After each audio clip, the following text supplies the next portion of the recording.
नमस्कार, बड़ी खबर पर बड़ी और सार्थक बहस के साथ हम लेकर हाजिर हैं 5 की पंचायत। मैं हूं आपके साथ रीमा पराशर।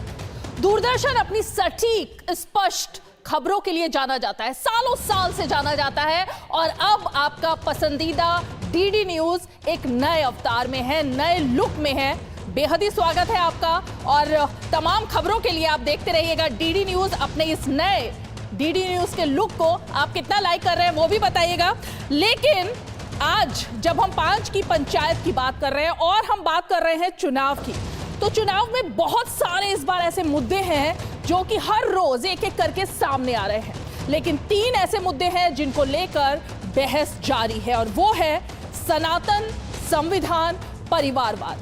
और आज जब प्रधानमंत्री बिहार में थे, पश्चिम बंगाल में थे, तो उन्होंने एक एक कर इन 3 मुद्दों पर जमकर निशाना साधा। अब सवाल ये खड़ा होता है, जब परिवारवाद की बात हो रही है, सनातन की बात हो रही है, तो कुछ तस्वीरें उत्तर प्रदेश के मैनपुरी से आई जिसमें पूरा अखिलेश यादव का परिवार एकजुट दिखाई दिया। दूसरी तरफ तेजस्वी यादव, वो भी लगातार परिवारवाद वर्सेस परिवारवाद की बात कर रहे हैं। तो आज जरा हम चर्चा करने की कोशिश करेंगे कि सनातनियों को लेकर आज जो प्रधानमंत्री ने निशाना साधा, संविधान की परिकल्पना और संविधान के निर्माण के साथ जोड़ते हुए, उसका जवाब आखिर विपक्ष कैसे देगा। तो चलिए पहले हम उन बयानों को सुनते हैं और उसके बाद रुख करेंगे अपने मेहमानों का।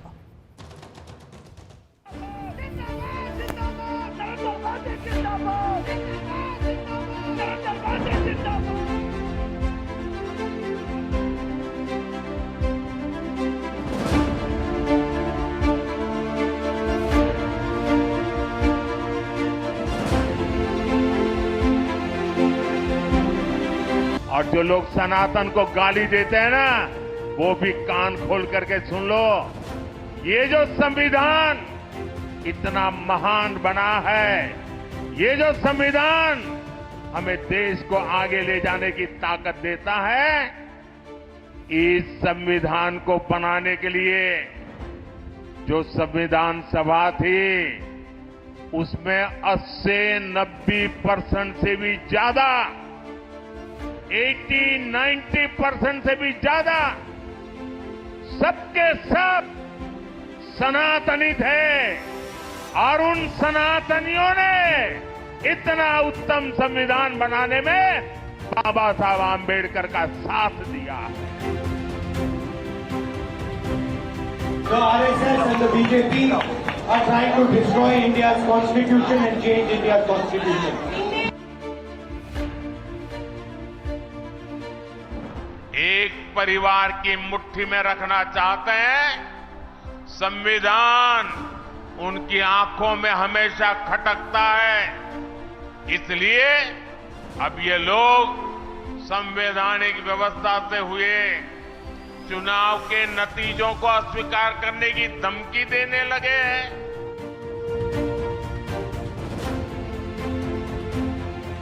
प्रधानमंत्री ने 4 चीजें दी हैं, केवल बेरोजगारी दिया है, महंगाई दिया है, गरीबी दी है और जुमलेबाजी किया।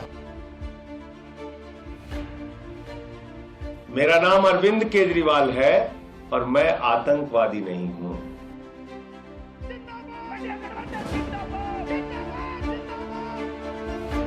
एक समुदाय के तुष्टीकरण के लिए इन लोगों ने प्राण प्रतिष्ठा कार्यक्रम का निमंत्रण ठुकरा दिया। ये हमारे देश का संस्कार नहीं है।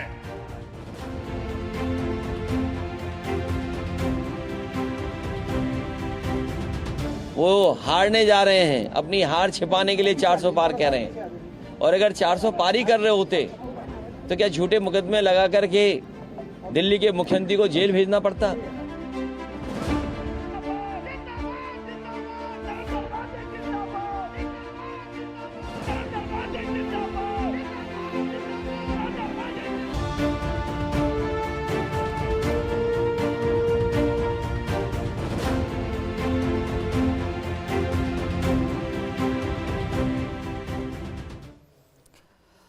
प्रधानमंत्री के यही वो बयान है जो सबसे ज्यादा इस पूरे चुनाव में चर्चा में है कि किस तरह एक एक करके विपक्ष हमले कर रहा है, लेकिन प्रधानमंत्री दो टूक प्रहार उन्हीं सब सवालों पर कर रहे हैं, यानी अपने ही मुद्दों में उलझता हुआ दिख रहा है विपक्ष। पहले सनातन के मुद्दे पर, अब संविधान खत्म करने के मुद्दे पर, और परिवारवाद और भ्रष्टाचार तो दो ऐसे मुद्दे हैं जिस पर नरेंद्र मोदी जमकर निशाना साध रहे हैं। चलिए, बेहद ही खास मेहमान हमारे से जुड़ गए। मैं परिचय अपने खास मेहमानों का आपसे करा देती हूं। हमारे साथ बीजेपी पार्टी का पक्ष रखने के लिए शिवम छाबड़ा जी मौजूद हैं, और इसके अलावा कांग्रेस पार्टी का पक्ष रखने के लिए हमारे साथ जुड़ रहे हैं मनीष मिर्धा जी। आम आदमी पार्टी की तरफ से उनके नेता पंकज पांडे हमारे साथ जुड़ेंगे, और समाजवादी पार्टी के नेता और प्रवक्ता घनश्याम तिवारी से हम जरा आज जो तस्वीरें आई हैं उन पर भी बात करेंगे। इसके अलावा एक बेहद ही खास मेहमान हमारे साथ स्टूडियो में मौजूद हैं, राजनीतिक विश्लेषक और वरिष्ठ पत्रकार राकेश शुक्ला जी। आप सभी का बेहद ही स्वागत है। सबसे पहले मैं शुरुआत जरा मनीष मिर्धा जी आप ही से करना चाहूंगी। आपने प्रधानमंत्री को सुना, आज तो उन्होंने सीधे सीधे संविधान को बनाने में 90% से ज्यादा जो सनातनी थे उनका जिक्र किया, और दूसरी तरफ हम राहुल गांधी को सुन रहे हैं, वो कह रहे हैं कि सनातन जो है उसका हमने कभी अपमान नहीं किया, दूसरी तरफ संविधान खत्म कर रही है बीजेपी। तो एक तरीके से प्रधानमंत्री ने जवाब दे दिया कांग्रेस पार्टी के तमाम सवालों का। तो बिल्कुल मुद्दे की बात करें, जवाब क्या था इसमें? सनातन, व्हाट इज सनातन? लिटरल है। तो सनातन जो पहले से था और जो हमेशा रहेगा, वो इटर्नली जिसकी बात वो है। तो सनातनी, इनका सनातन से क्या लेना देना है? ये तो अभी अभी जुम्मे 20 साल 25 साल पहले पैदा हुई पार्टी है। हम तो तब से थे जब भारत देश आजाद हुआ, उससे पहले भी थे। तो हम पर ही अगर एज अ पार्टी अगर इल्जाम लगा रहे हैं या एज अ पार्टी अगर कुछ पूछ रहे हैं, तो उसका सनातन से और इनसे क्या लेना देना है?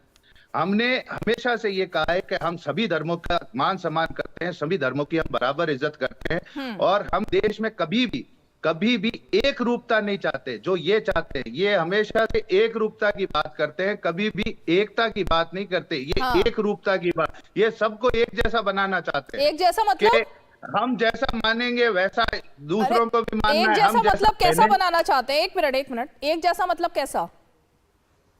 ये अगर चाहते हैं जैसे ये हार्डकोर, अब इनके देख लीजिए, जो भी आप कल रामनवमी है, कल रामनवमी पे देख लीजिएगा ये क्या करते हैं, ये जाके मस्जिदों के आगे डांस करेंगे। इनका सनातन से क्या लेना देना है?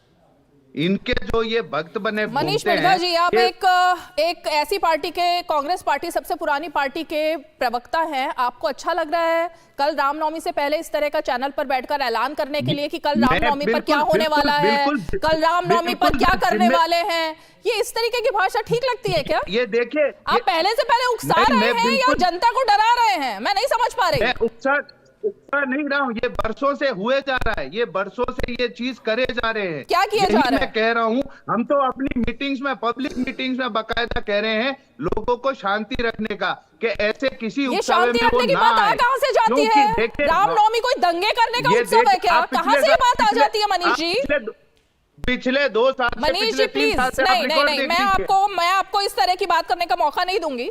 ये दंगे भड़काना और उकसाना इस तरह से जनता को ये ठीक नहीं है। अभी रामनवमी का एक पावन दिन कल आने वाला है, उससे पहले आप लोग इस तरीके की भाषा का इस्तेमाल नहीं करेंगे। एक मिनट, शिवम छाबड़ा जी से मैं, ओके, हमें अपनी बात रखने शिवम छाबड़ा जी से पहले आपने जो इतनी सनसनीखेज बात कही उस पर मैं रिएक्शन तो ले लूं ना। शिवम छाबड़ा जी, कल ऐसा क्या करने वाले हैं आप लोग रामनवमी पर जिसको लेकर जनता को शांति बनाने की अपील उनसे करने की जरूरत आन पड़ी है? कांग्रेस पार्टी के जो प्रवक्ता साहब ने जो बात कही, ये उनके राजनीतिक दिवालियेपन को दर्शाता है। मुझे लगता है कि अपने आप को ग्रैंड ओल्ड पार्टी जो कमिट करती है और कहती है कि हम सब ग्रैंड ओल्ड पार्टी हैं, अगर उसके नेता, उसके प्रवक्ता इस प्रकार की बयानबाजी करते हैं, तो निश्चित रूप से उनकी सही मायने में वर्तमान की राजनीतिक परिस्थिति को भी दर्शाता है। आप देखिए कि आज सही मायने में सनातन को जिस प्रकार से गाली देने का नया ट्रेंड सा शुरू हो गया है, ना सिर्फ कांग्रेस पर, ये वो कांग्रेस पार्टी है जिसने भगवान राम के अस्तित्व पर प्रश्न उठा दिया है। ये वो पार्टी है जिनके नेताओं ने राम मंदिर के विरुद्ध कोर्ट में केस लड़ा। ये वो पार्टी है जिसने ऐसे लोगों का साथ दिया जिन्होंने कहा कि सनातन वो क्या होता है, इसकी जानकारी तो उनको है ही। ये वो पार्टी है जिन्होंने ऐसे तमिलनाडु के अंदर में जो नेता हैं जो प्रकार से बोलते हैं कि सनातन को हम रहने नहीं देंगे, उनको हम नस्ते मेरा सवाल ये नहीं था शिवम छाबड़ा जी, इस पर तो मैं बाद में आऊंगी, इस पर मैं बाद में आऊंगी शिवम छाबड़ा, लेकिन मेरा सवाल आपसे अभी ये था, जिस चीज को लेकर कांग्रेस पार्टी सतर्क रहने को कह रही है, ऐसा रामनवमी पर क्या करने वाले हैं आप? भाई ये तो इन्हीं से पूछ लीजिए, अगर इनके गुंडे, इनके तंत्र इस प्रकार की हरकत करने वाले हैं तो इनको तो प्रशासन शासन देख ही लेगा।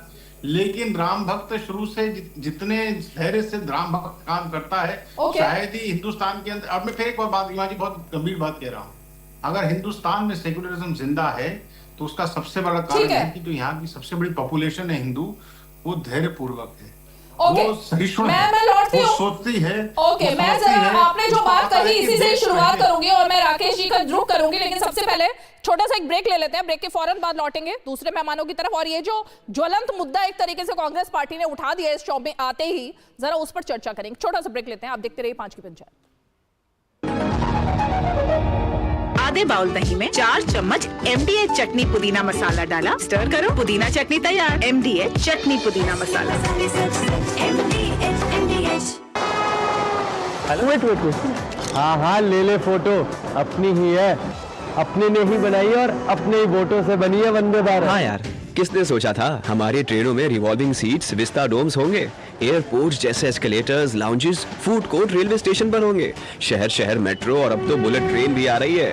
और फिर भी पता है मोदी जी क्या कहते हैं कि ये तो बस ट्रेलर है। लाइफ इजी बना दी मोदी जी ने, और अब हम उनकी जीत इजी बनाएंगे। वर्ल्ड क्लास फैसिलिटीज की गारंटी मोदी की, मोदी जी को वोट देने की गारंटी हमारी।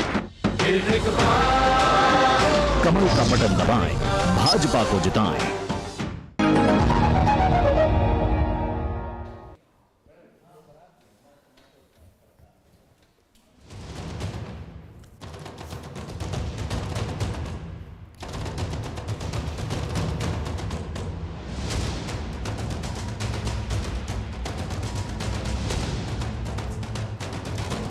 डीडी न्यूज पर आप देख रहे हैं 5 की पंचायत। और ब्रेक पर जाने से पहले जिस तरह का मुद्दा गरमाया कांग्रेस पार्टी के प्रवक्ता की तरफ से, मैं राकेश जी आपका रुख करना चाहूंगी।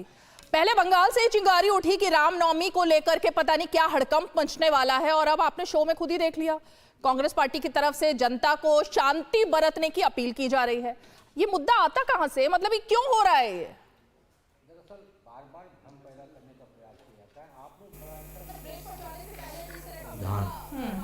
संविधान में सनातन का प्रतिबिंब दिखाई देता है, और उसके लिए आपको 2 चीज़ें देखनी पड़ेगी, अनुच्छेद 48 और अनुच्छेद 51।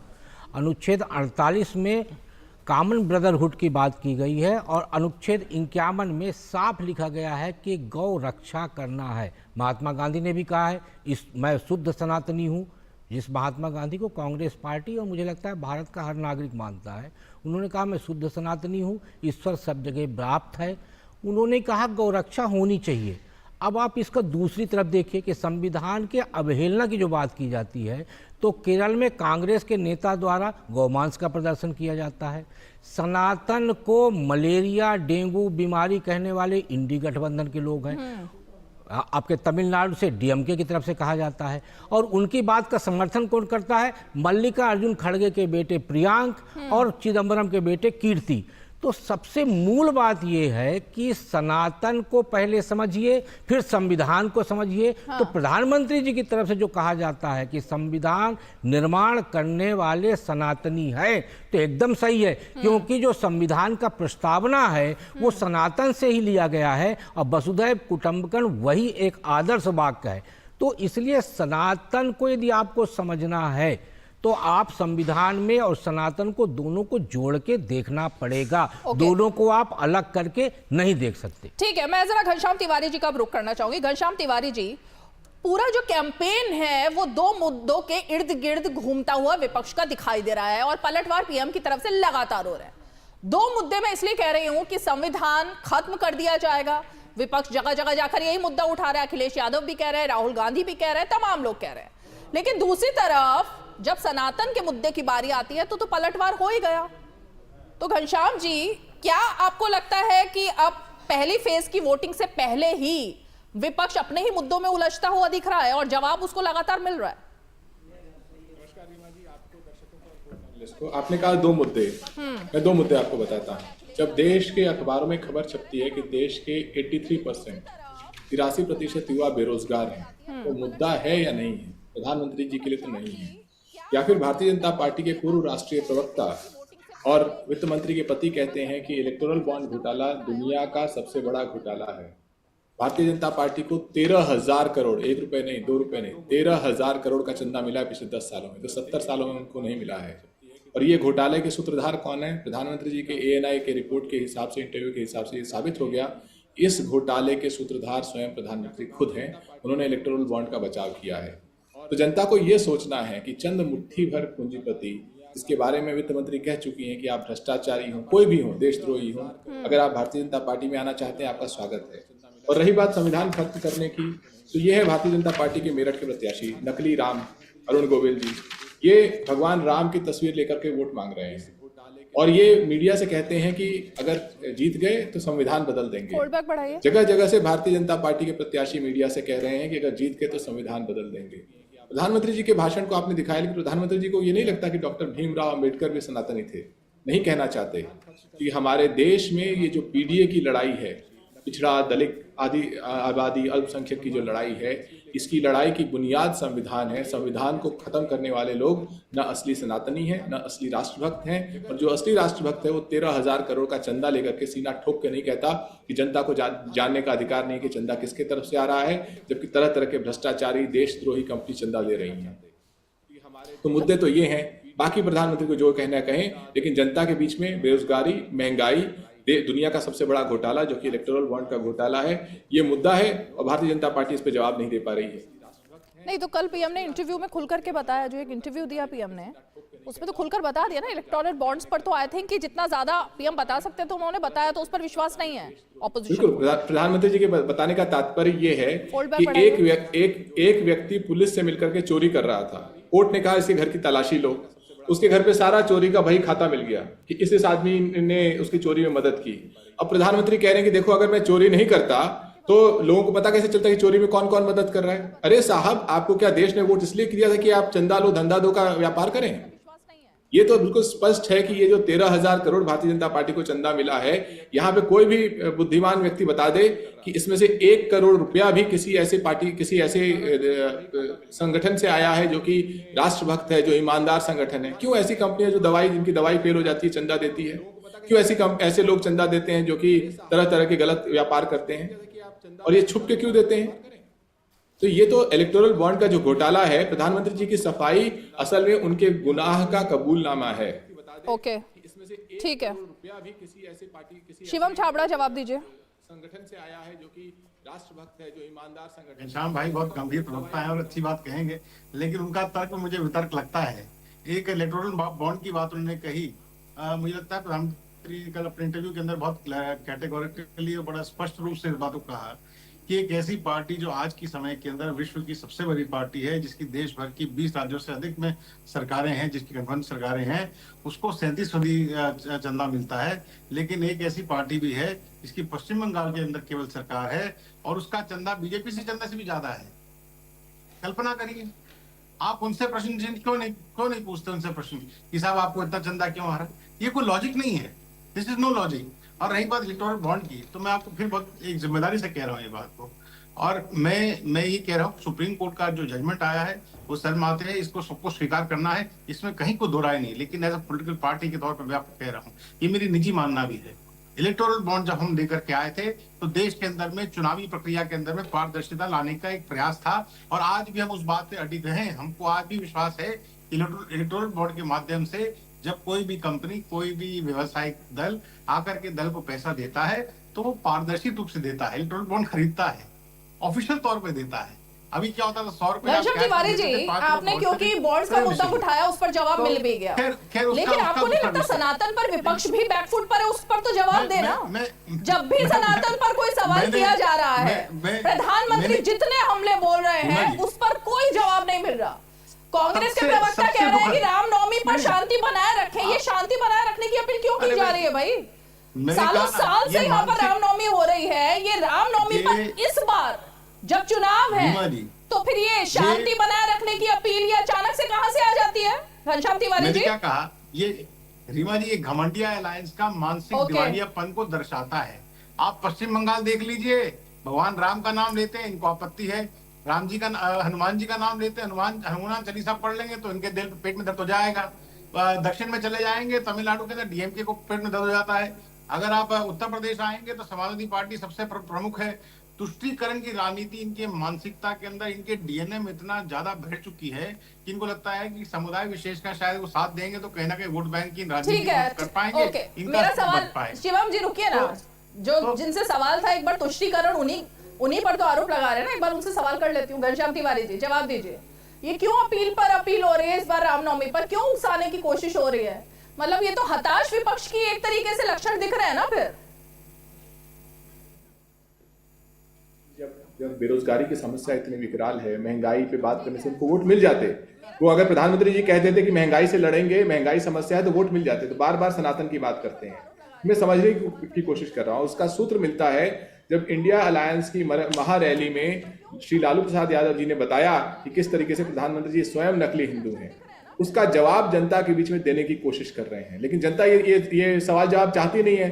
जनता चाहती है कि ये हमारे अधिकार की लड़ाई हो। ये हमारा घोषणा पत्र है जो कहता है कि ये हमारे अधिकार की लड़ाई है, पीडीए की अधिकार की लड़ाई है।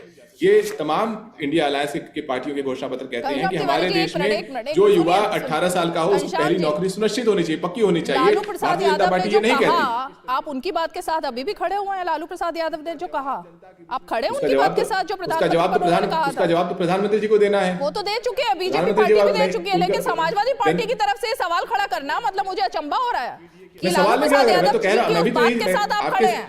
आपके सवाल में हाँ मिला रहा था कि प्रधानमंत्री जी जगह जगह बिना मतलब के, जिसका जो मुद्दा ही नहीं है जनता के बीच में, रोजगार मुद्दा है, लेकिन प्रधानमंत्री जी सनातन को मुद्दा बनाना चाहते हैं। तो आज भी वो लालू प्रसाद यादव जी के उस कटाक्ष से पीड़ित हैं, इसीलिए वो सनातन को मुद्दा बनाना चाहते हैं। जनता के बीच में रोजगार मुद्दा है, महंगाई मुद्दा है, और ये भारतीय जनता पार्टी के प्रत्याशी जो जगह जगह जाके कह रहे हैं कि हम संविधान को बदल देंगे, इससे देश की जनता को गुस्सा आ रहा है कि हमारे वोट पर खड़े होकर के तुम हमारे पिछड़ों का, दलितों का, अल्पसंख्यकों का, महिलाओं का अधिकार छीनोगे।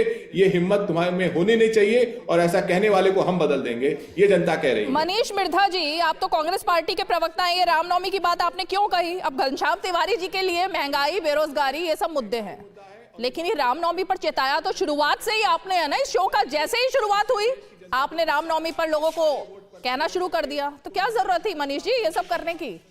ये हम नहीं कह रहे हैं, ये भाजपा के लोग कह रहे हैं। वहां पर जाकर कह रहे हैं कि आप रुकिए। हम तो पब्लिक में भी रहते हैं, हम ऐसा तो नहीं है कि इसी स्टूडियो में बैठ के सिर्फ इंटरव्यूज दे रहे हैं। हम पब्लिक में भी गए हैं, बाकायदा बीजेपी के कैंडिडेट्स ये वहां पे कह रहे हैं कि आप रुकिए, 17 तारीख तक रुकिए। आपको जितना उछलना उछल लीजिए, आप 17 तारीख तक रुकिए, हम पूरी हवा पलट के रख देंगे। तो इसका क्या मतलब है? नाम बताइए, कौन कैंडिडेट है जो कह रहा है ऐसी बातें?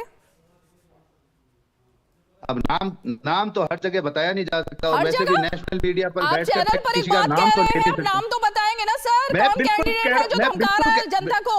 मैं आपको बिल्कुल कह रहा हूँ, कैंडिडेट क्यों, आपके कार्यकर्ता तक बीजेपी के ये बात कह रहे हैं। हर एक कार्यकर्ता बोल रहा है ऐसा, और आप बार बार घुमा के ये प्रधानमंत्री जी के इंटरव्यू पे अगर ये अपन सेशन कर रहे हैं, अरे तो सर आपने अभी ये कितना बड़ा आरोप लगाया। एक मिनट, नेशनल चैनल पर बैठकर, नेशनल चैनल पर अगर आप कोई आरोप लगाते हैं ना, तो उसके सबूत होने चाहिए आपके पास में। मेरी बात तो आपने यहाँ बैठकर इतना बड़ा आरोप लगाया कि बीजेपी के नेता सबको धमका रहे हैं कि 17 के बाद हम पता नहीं क्या कर देंगे। कौन नेता है? मैं थोड़ी कह रहा हूँ, ये तो भाजपा के लोग कह रहे हैं। कौन है वो लोग? वही तो मैं जानना चाहती हूँ। मेरी बात सुनिए आप। मैं आप ही की बात सुनकर के पूछ रही हूँ, वो लोग कौन है जो धमका रहे हैं जनता को?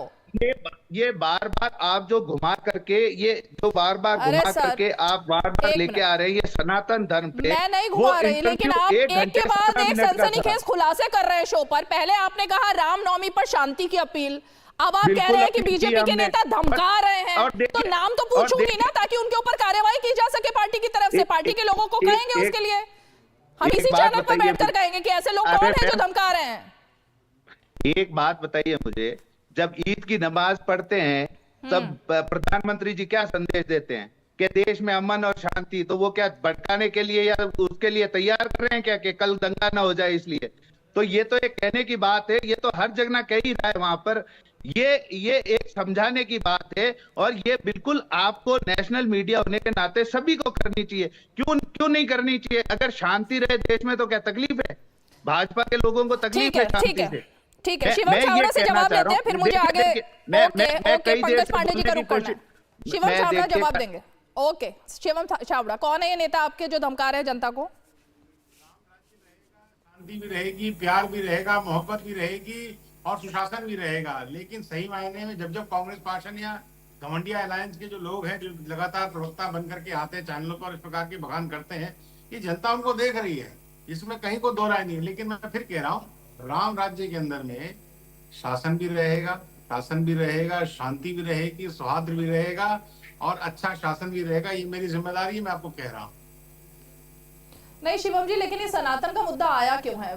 बात हो रही है बेरोजगारी, महंगाई की, जैसा कि घनश्याम तिवारी जी ने कहा। वो कह रहे हैं कि जनता के बीच में आप लोग जानबूझकर बार बार सनातन का मुद्दा ला रहे हैं, जबकि जनता को इससे फर्क नहीं पड़ता। जनता को बेरोजगारी से फर्क पड़ता है, महंगाई से फर्क पड़ता है और तमाम ऐसे मुद्दों से फर्क पड़ता है। तो ये सनातन, रामनवमी, शांति, ये मुद्दे आ क्यों रहे हैं?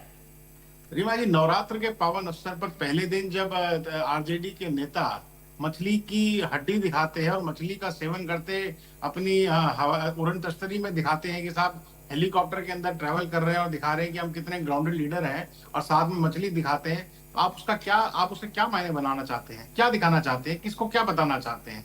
आप अगर लालू यादव जी मटन की रेसिपी बताएंगे नवरात्रों के पावन अवसर पर, किसको टीज करना चाहते हैं भाई? ये तो इनको जवाब देना है। डीएमके के नेता जब प्रखर रूप से आकर के बोलते हैं सनातन को हम रहने नहीं देंगे, सनातन ये है, सनातन वो है, किसको बताना चाहते हैं?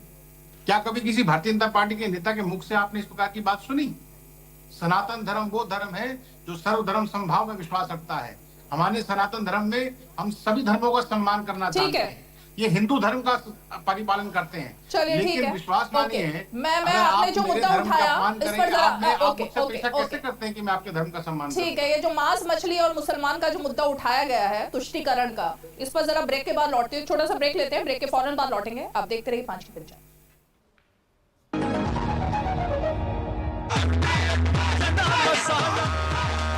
अब छोलिया हो या लोबिया, सफेद चने या काले चने, सबको मजेदार बने। आज हमारी किसान सम्मान निधि सीधे हमारे बैंक खाते में आती है। अब हमारा हक कोई नहीं मार सकता।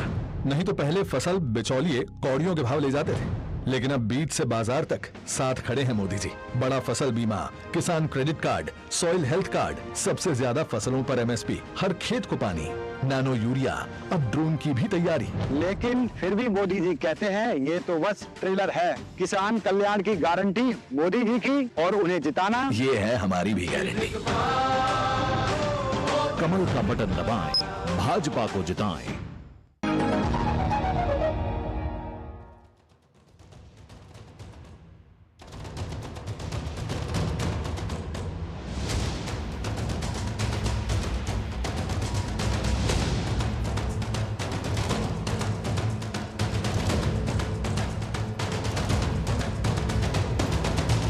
डीडी न्यूज पर आप देख रहे हैं 5 की पंचायत, और ब्रेक पर जाने से पहले मुद्दा उठा कि आखिर ये मामला आया कहां से। ये मामला तब आया जब सावन के महीने की फोटो वायरल होती है और नवरात्र के पहले दिन वो फोटो अपलोड की जाती है राकेश जी, जिसमें कि मछली खाते हुए दिखाई देते हैं।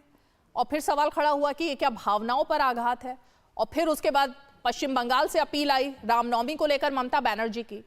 तो ये जो तुष्टीकरण की बात की जा रही है विपक्ष की तरफ से, आपको लगता है कि तुष्टीकरण एक तरीके से विपक्षी कर रहा है?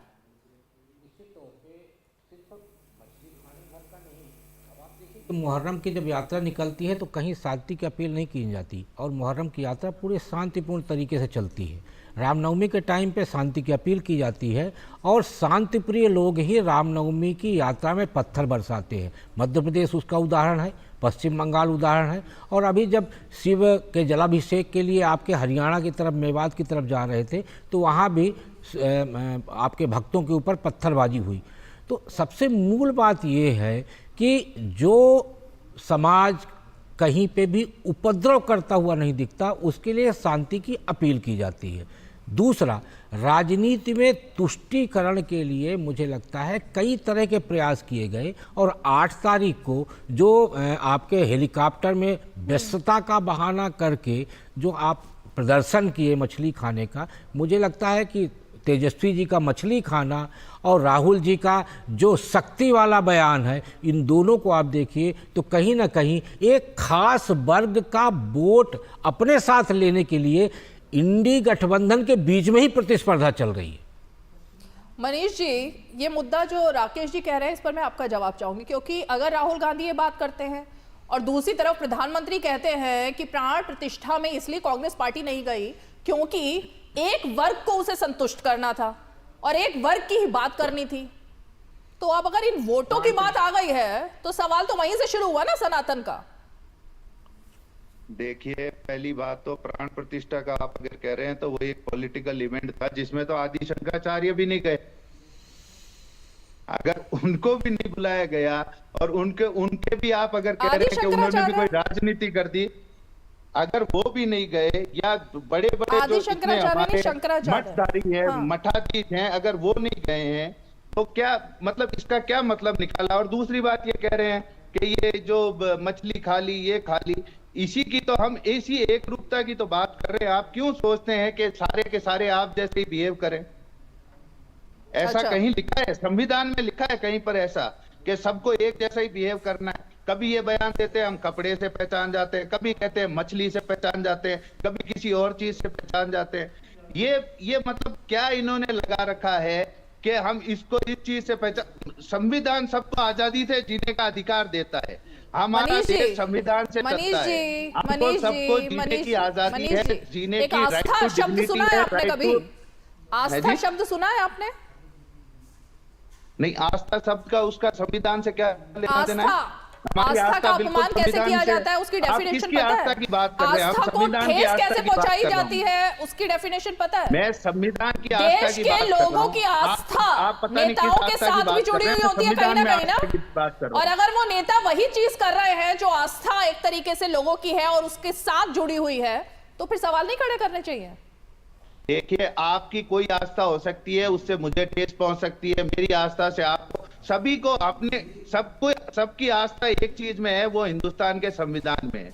और संविधान खुद को सबको अपनी अपनी आस्था को फॉलो करने का बिल्कुल आजादी देता है। और right to living, right to dignity, इसी चीज को कहते हैं कि सब इंसान, सभी भारतीय, तो ये बात यही खत्म ही हो गई फिर तो। आज मनीष जी, आज आपने ऑफिशियली ये बात ही खत्म कर दी कि राहुल गांधी की आस्था इस बात से है कि वो सावन के महीने में मटन खाएं, तेजस्वी यादव की आस्था इससे जुड़ी हुई है कि वो नवरात्र के पहले दिन मछली का वीडियो डालें। तो ये आस्था की बात तो खत्म ही हो गई, आपने ऑफिशियली कह दिया। तो फिर इस पर तो सफाई देने की बात अब है ही नहीं, क्योंकि आस्था अगर दोनों की यही है तो संविधान के आगे संविधान की सफाई तो उनको देनी चाहिए जो संविधान बदलने की बात कर रहे हैं। हम तो कह रहे हैं ना, हमारी आस्था संविधान में है, हमारी आस्था तो संविधान में है और संविधान हमको हक देता है इस चीज को कि हम अपनी आस्थाओं को आराम से फॉलो कर सकते हैं, बिना किसी के दबाव में फॉलो कर सकते हैं। घनश्याम तिवारी जी, ये जो कपड़ों से पहचानने वाले लोग हैं, इनको संविधान की बात करने का कोई हक नहीं है। इनको पहले समझना चाहिए कि ये किसी को भी टारगेट कर रहे हैं, जिसको भी टारगेट कर रहे हैं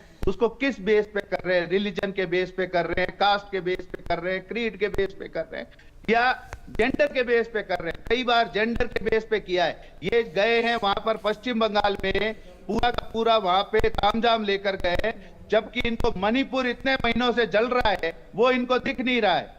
वहां महिलाओं के साथ क्या व्यवहार हुआ वो इनको दिख नहीं रहा है। बंगाल ये वहां पर चले गए हैं, बंगाल में पूरा इन्होंने सर्कस लगाया, वहां पे महिलाओं की इज्जत सब जगह बराबर है, लेकिन क्या मणिपुर की महिलाएं कम है वहां से? सभी जगह। यही मैं कहता हूं, जब तक मुझे अच्छा लगता, करेंगे मैं आपको न्यूट्रल समझती और मैं वाकई आपको ये समझती कि आपको देश के हर मुद्दे से, संविधान से जुड़े हुए हर मुद्दे से दिक्कत है। अगर आप संदेश खाली पर भी वही व्यू रखती अब तक कांग्रेस पार्टी जो बार बार मणिपुर पर रख रही है, मुझे बहुत अच्छा लगता मनीष जी, और मुझे लगता है आपकी पार्टी हर मुद्दे को उठाती है, लेकिन ऐसा हुआ नहीं, दुर्भाग्य से ऐसा हुआ नहीं।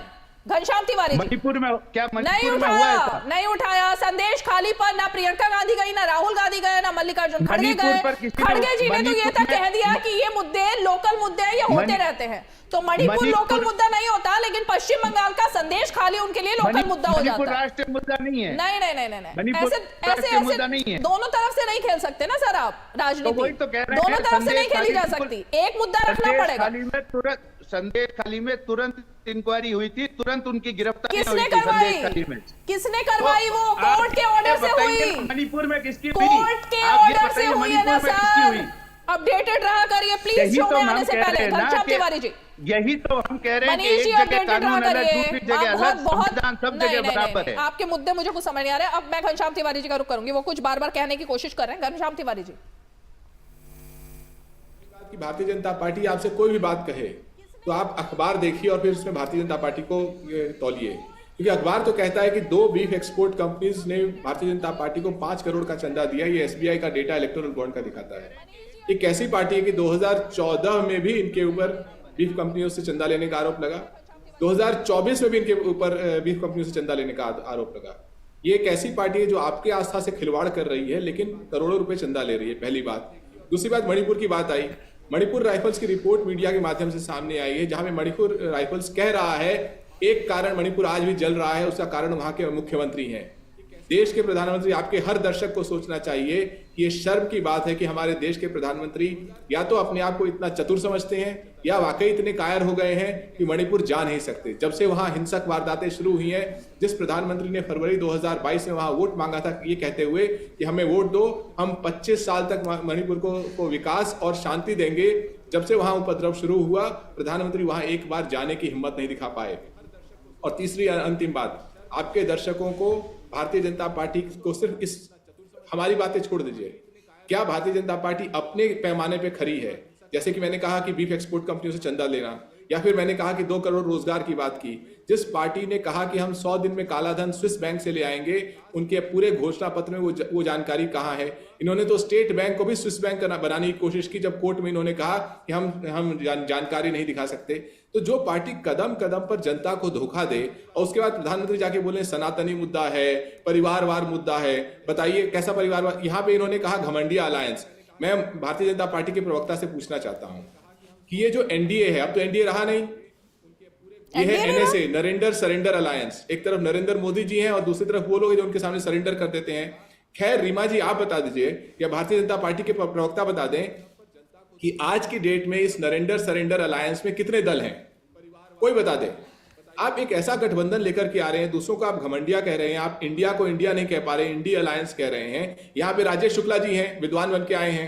आप बताइए इस एनडीए एनएसए में कितने दल हैं? जिस गठबंधन का ना कोई घोषणा पत्र तैयार हुआ है, ना उसके दल कौन से हैं आपको पता है। आप चाहते जनता उसको 400 पार कर दे। जनता इस बार 420 पार करेगी, 405 में रुकेगी नहीं।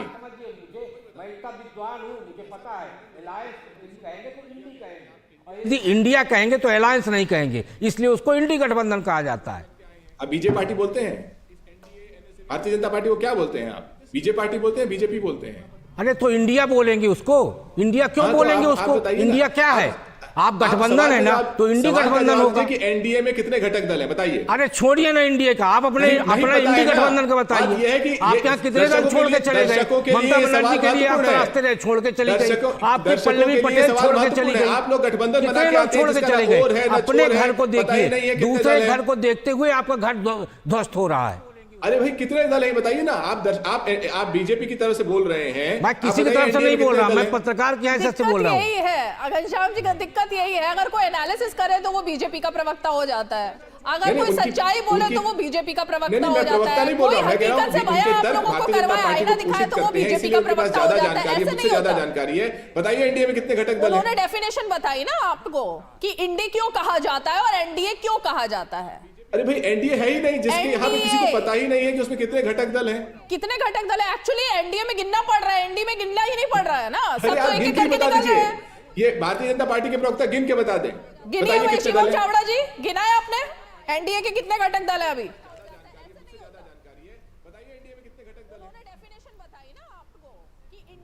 कोई बात नहीं, मैं कह रहा हूँ आजकल मैं यूज्ड टू हो चुका हूँ इन सब डिस्कशंस का। सीधी सी बात ये है कि भी बड़ी बात कर रहे थे, सनातन की बात हम कर रहे थे।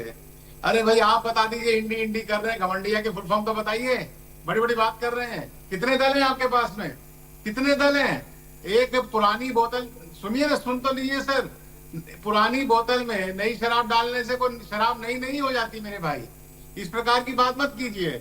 आपका जो इतिहास है, जो आपका इतिहास है भ्रष्टाचार पूर्ण, तुष्टिकरण पूर्ण, इस प्रकार की एलिगेशन जो है, आप उसका नाम अगर हिंदुस्तान के नाम पे रख देंगे तो आपके पाप थोड़ी धुल जाएंगे। आप मूलतः यूपी थे, यूपी है, यूपी रहेंगे। तो रहिए, इसमें कोई दूसरी बात नहीं है। शिवम जी, एक मुद्दा उठाया क्योंकि घनश्याम जी ने, मैं जरा उसी को आगे लेकर बढ़ती हूं। मैं छोटे से जवाब दे दूंगा, अगर आपने अनुमति दे रीमा जी, अगर मुझे अनुमति दी मैं जवाब दे देता हूँ। आप बात कर रहे थे भ्रष्टाचार की, तो भ्रष्टाचार के अंदर तो सब आपके जितने लोग हैं उन्होंने पीएचडी कर ली है। आप मुझे अगर फहरिस्त देने को अगर मैं आऊंगा तो कांग्रेस पार्टी के नेता, 4 नेता बेल पे हैं भाई। दिल्ली के मुख्यमंत्री जेल में हैं, दिल्ली के मंत्री जेल में हैं।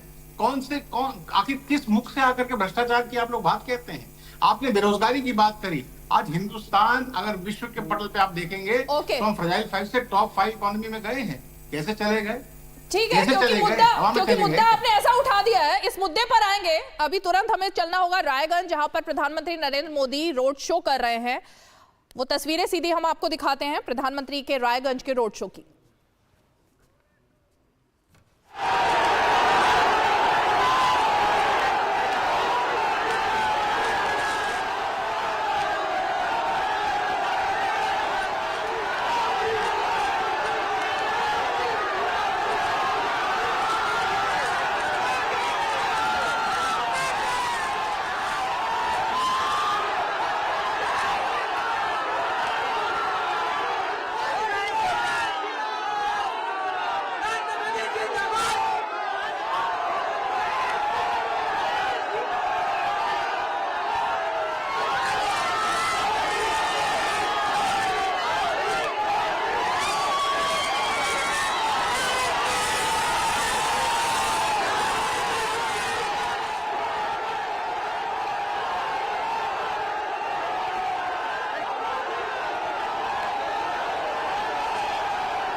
तो प्रधानमंत्री जो कि पश्चिम बंगाल और बिहार के दौरे पर हैं, पहले वो बिहार में उन्होंने रैली की और ये रोड शो आप सीधे पश्चिम बंगाल के रायगंज से देख रहे थे, जहां पर कि लोगों का भारी हुजूम प्रधानमंत्री नरेंद्र मोदी का अभिवादन करने के लिए सड़क के दोनों तरफ आपको दिखाई दिया। चलिए एक छोटा सा ब्रेक लेते हैं, ब्रेक के फौरन बाद लौटेंगे 5 की पंचायत।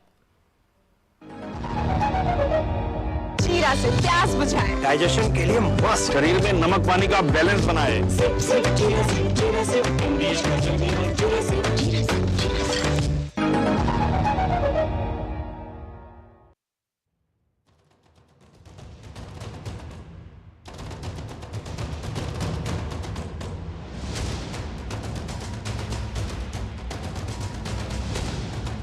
ब्रेक के बाद आपका एक बार फिर से स्वागत है और ब्रेक पर जाने से पहले क्योंकि जिक्र परिवारवाद का भी हुआ, हमारे साथ आम आदमी पार्टी की तरफ से पक्ष रखने के लिए पंकज पांडे जी भी जुड़े हुए हैं। पंकज जी, एक सूत्रों के हवाले से आज काफी खबरें आई, उनमें से एक खबर यह भी थी सुनीता केजरीवाल गुजरात में जाकर के प्रचार करेंगी पार्टी के लिए। तो मैं सिर्फ ये जानना चाहती हूं कि परिवारवाद जिस शब्द का इस्तेमाल घनश्याम तिवारी जी ने अभी किया, इसको परिवारवाद मानेंगे या नहीं मानेंगे आम आदमी पार्टी की तरफ से? जी, आपके दर्शकों को बहुत बहुत नमस्कार। परिवारवाद का सवाल सबसे पहले तो भाजपा से पूछा जाना चाहिए, क्योंकि भाजपा ने के अंदर तो फहरिस्त है पूरी बहुत लंबी सी। अगर आप कश्मीर से कन्याकुमारी तक देखेंगे तो एक लंबी फहरिस्त होगी जिसके अंदर परिवारवाद का उन्होंने ऐसा खेल है जिसके अंदर पूरी हिंदुस्तान को उन्होंने उलझा के रख दिया है।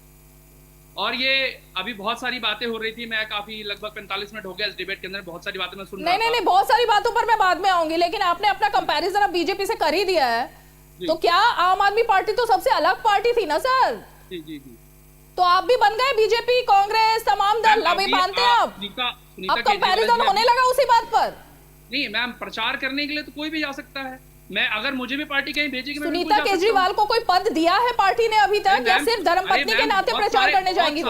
बहुत सारे लोग ऐसे हैं जिनके पास कोई पद नहीं है पार्टी के अंदर, वॉलंटियर होते हैं, वो कहीं भी प्रचार करने जा सकते हैं।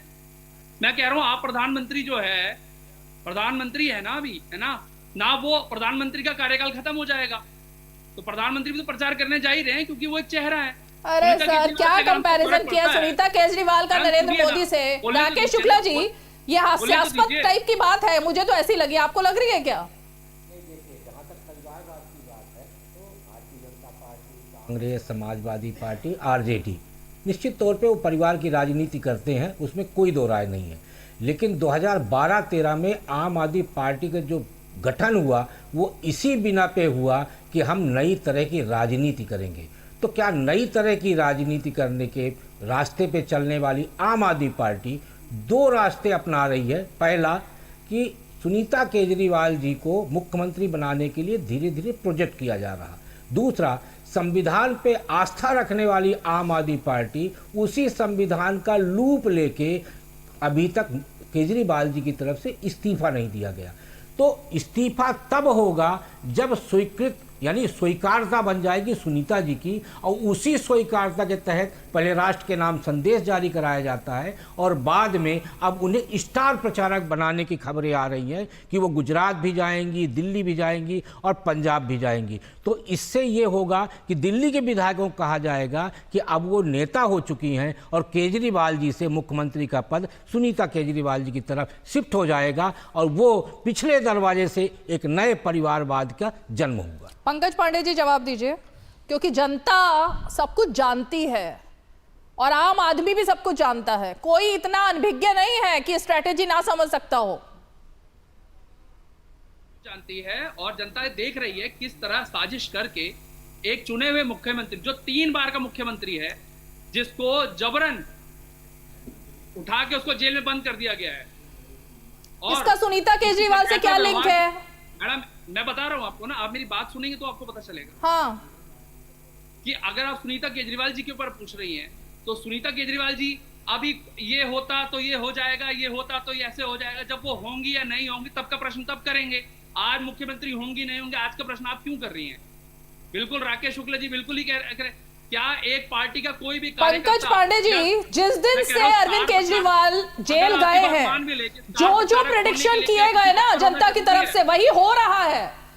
इसलिए आगे भविष्य में ये बहुत सिंपल बात है, मैडम, जो भविष्य इतनी में बड़ी बहुत- पहेली भविष्य में- नहीं है कि सुलझा नहीं सकते मैडम, लोग। भविष्य में क्या किसी ने सोचा था कि ईरान इजराइल के बीच में लड़ाई हो जाएगी? अच्छा। तो भविष्य तो कुछ भी हो सकता है। भविष्य में आप क्यों जाना चाह रही हैं अभी से? जो आज पे बात करते हैं ना, आज लोकसभा का इलेक्शन चल रहा है, आप 45 मिनट से सनातन पे, यहाँ पे, वहां पे, लोकसभा के मुद्दों पे कोई बात नहीं कर रहा कि लोकसभा की बेरोजगारी मुद्दा हो सकता है, लोकसभा पे एक शिक्षा एक मुद्दा मिनट हो सकता है। पंकज पांडे जी, कोई उस पे एक करना नहीं चाहता। एक बात सुनिए, मुझे ब्रेक लेना है छोटा सा, लेकिन पंकज जी, क्योंकि आपने एक ऐसी तोहमत लगा दी कि 45 मिनट तो इस मुद्दे पर बहस ही नहीं की।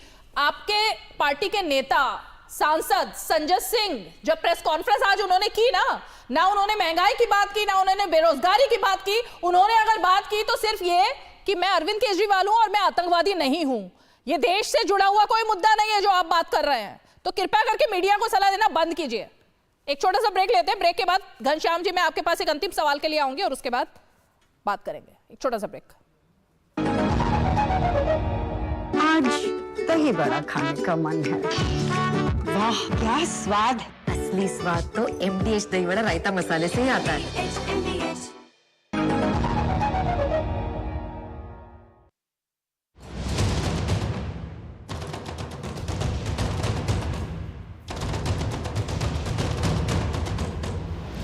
ब्रेक के बाद आपका एक बार फिर से स्वागत है। और ब्रेक पर जाने से पहले बात परिवारवाद की क्योंकि हो रही थी, तो घनश्याम जी मैं आपका रुख करना चाहूंगी।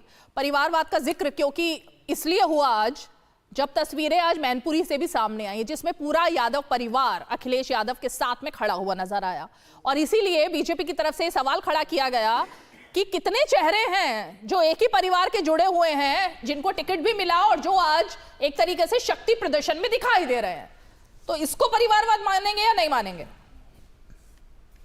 जनता समाजवादी पार्टी के साथ खड़ी है। 3 करोड़ वोट 2022 में समाजवादी पार्टी को अखिलेश यादव जी के नेतृत्व में मिला था और जनता मैनपुरी में तय करेगी। वो नेताजी की श्रद्धा सुमन की जगह है और जनता नेताजी के श्रद्धा के रूप में उस सीट को देखती है। लेकिन जो भारतीय जनता पार्टी जिस तरीके का परिवार बनाना चाहती है, वो इंडियन एक्सप्रेस ने छापा था।